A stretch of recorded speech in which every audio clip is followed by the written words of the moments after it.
Hello everyone, আমি মৌসুমি চলে এসেছি একটা নতুন ব্লগ নিয়ে। কালকে রাত্রিবেলা তৈরি করেছিলাম নান আর চিকেন রেজালা।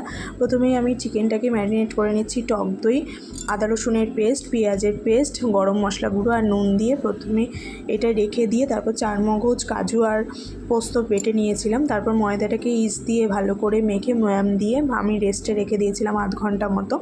তারপরেই চলে এসেছিলাম আমি শুকনো খোলায় গোটা মৌরি, গোটা ধনে, স্টার, তারপর গোটা জায়ফল সমস্তটা গুঁড়ো করে রেখেছিলাম।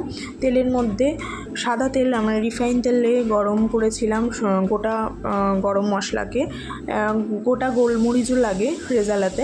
তা সেটা গরম করার পর শুকনো লঙ্কা দেওয়ার পর আমরা পেস্ট বা পেঁয়াজের পেস্টটা করে রেখেছিলাম, আমি বেটেছিলাম। পেঁয়াজের পেস্টটা দিয়ে একটুখানি কষিয়ে আমরা ম্যারিনেট করা চিকেনটা দিয়ে দিয়েছি।